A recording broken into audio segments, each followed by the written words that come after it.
Hey, I'm Bob. Been totally blind since birth, and I'm into Power Rangers. Talking about Season 1, Episode 48 today. This one's called Plague of the Mantis, and it aired on February 17th in 1994 for the first time. Yes, I was holding the box set in my hands again momentarily. So, Trini's Master Lee is teaching her a new style of Kung Fu, a Mantis Kung Fu. And they're talking about how Kung Fu is all about fighting fair.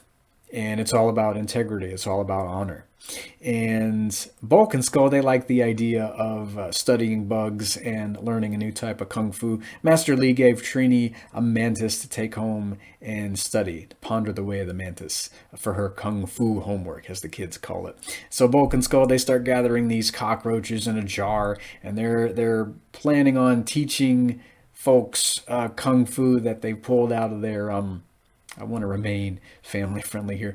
Kung fu that they pulled out of their backpacks, let's say. And they're going to charge them $50 an hour for this new made up kung fu. And if you want Skull as a sparring partner, you got to pay an additional 20. Rita's planning on doing anything but fighting fair this week. She's going to create a Mantis Monster to challenge Trini to an unfair kung fu match. So Trini's alone, and Zordon picks up this energy signature. Trini morphs and begins facing the monster by herself. The other Rangers show up to help. The monster says that Trini has no honor because her friends are helping her out. So, this is all part of Rita's mind games. She's using Trini's integrity, Trini's honor against her to keep trying to get her alone so she can best her. And so Trini and the others regroup and retreat. And this fake note from Rita, of course, arrives at the youth center and it tells Trini, "Oh, this is Master Lee. I want to teach you some more kung fu at the abandoned quarry of all places. So come on." And, Trini is all about besting this monster. She is not really paying much attention to her surroundings. She has been shamed by this monster, and she is rightfully angry. I mean, she is all about integrity and honor, and she's just about had it up to here with said monsters. So she goes off, and the other Rangers they ask Ernie where Trini is, and he shows them the note, and they immediately realize something is suspicious, and they go off to try and track Trini down. Putties accost them, and as Trini's fighting the mantis, it also summons Putties. And when Trini asks it about honor, the things that had been shaming her about earlier, it just chuckles and says, "Ah, I'm one of Rita's monsters. You were right all along. I have no honor." So they're in a world of trouble for a while, but you know how it goes. The other Rangers manage to show up, and they're all working together as a team, using their integrity, using their honor, and they do manage to beat on the monster for a bit. It's pretty tough. It's got these claws that it uses in battle, and Rita makes it grow, of course. They summon the Megazord, finish it off with a slash from the Power Sword. I really liked the concept that Rita was going for this week, though, using the Rangers' honor and integrity to weaken them, to best them, using their own good qualities against them. Very dirty pool, Rita. Very dirty pool indeed.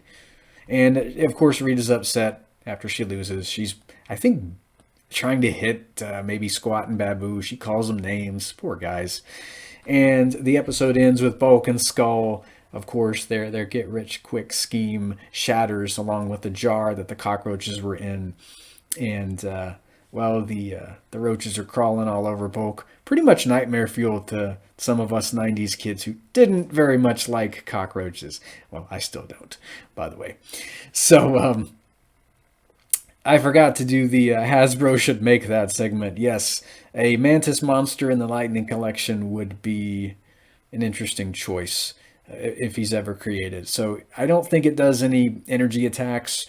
Could have quite a few different sets of alternate hands, though. I wonder if we see it doing, various poses and attacks. It does fight with these big claws, and I don't know. Maybe it did several kicks and things like that. I don't know if it could have alternate legs. Just a big anthropomorphic mantis, but I'd love one. The only anthropomorphic mantis I remember from the early 90s was an action figure I got with my Swamp Thing transducer. For those of you who remember that animated series, that was a character named Bayou Jack who mutated into this mantis when he was hit by one of Anton Arcane's mutation torpedoes. But the transducer came with this praying mantis mutant that was supposed to be Jack in this other form. So yeah, that's the only thing I have to go by when it comes to tactile representations of giant mantis monsters. So I'm thinking of something with maybe like 4 legs. Although I'm sure the mantis and Power Rangers here only walked on 2. Yeah, really interesting monster to have in the Lightning Collection, though. Gotta love giant bugs. I don't think we've gotten any bugs yet in the Lightning Collection, so got to give it to monsters like Mantis and Stag Beetle from Season 2 and Spidertron from Season 1, maybe Fighting Flea. We'll get to some of those other ones later on, like Stag Beetle. So that'll do for this review recap of Plague of the Mantis. It was one of my favorites. I wouldn't see this until about 3 years after it aired. I saw it during the summer of 1996, the Power Playback event. I believe that's when they re-aired this episode. I saw it for the first time then. I taped a whole bunch of those on VHS that summer. The monster sounded as if it was voiced by Alex Borstein. I'm not sure. Several different websites say several different things about who voiced this particular monster, so I don't know who it is. It sounds like Alex to me, though. I won't swear to it, though. Anywho, I'll hear you guys in the next Power Rangers related video. May the power protect you. Watch out for giant bugs, and have a great day.